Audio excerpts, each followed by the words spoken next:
All of us, we all grew up listening to stories on the laps of our grandparents, listening to stories shared by our parents, and of course, loving the stories that some of our teachers and our leaders told us. All those stories over the years became a deeper part of our memories.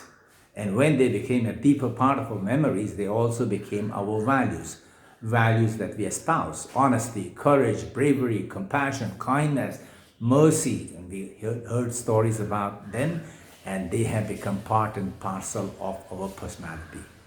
Now, why are stories much more important than speeches? Five reasons. Five reasons that they are much more important and much more powerful than just basic speeches or basic bullet pointed speeches. Number one is, before I give you the five reasons, let me give you how a human brain is structured. According to Dr. Paul MacLean, in the 60s and 90s, he did research on the brain, and according to him, the brain has evolved over millions of years. The first brain that we came about with was known as the primitive brain, or the reptilian brain, the small one, and this brain took care of all our unconscious and autonomous functions. It was also the seat of fright, fight, or flight. And that's the reptilian brain. Let's call that R1.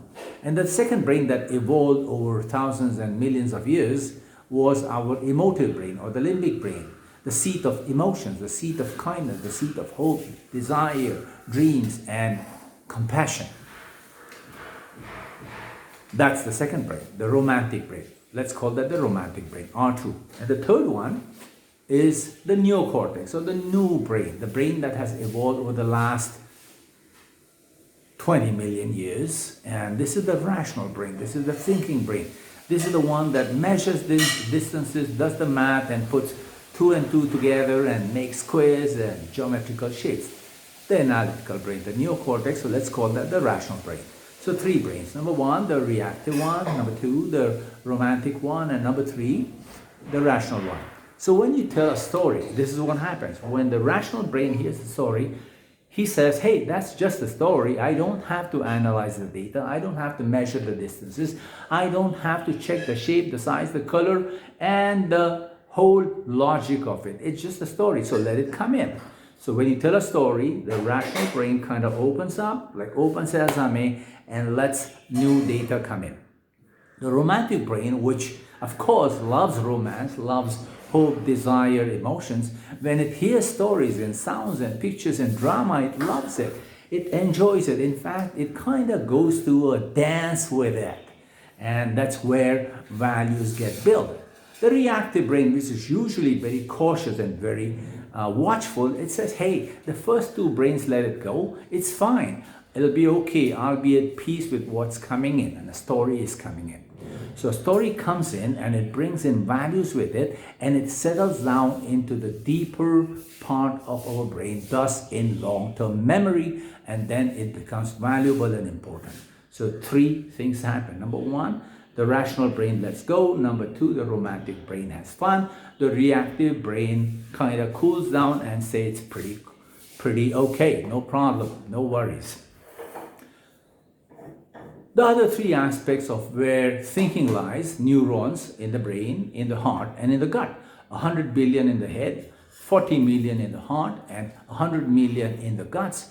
These start to collaborate with each other. That means there are really positive neural synapses happening across the whole system, and your whole body and your whole mind relaxes when it hears a story.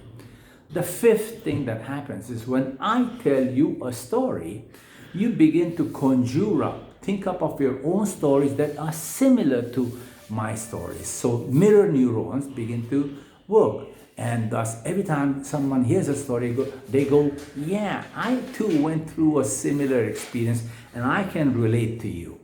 So those are the 5 reasons why stories are way much powerful than basic speeches that are bullet pointed.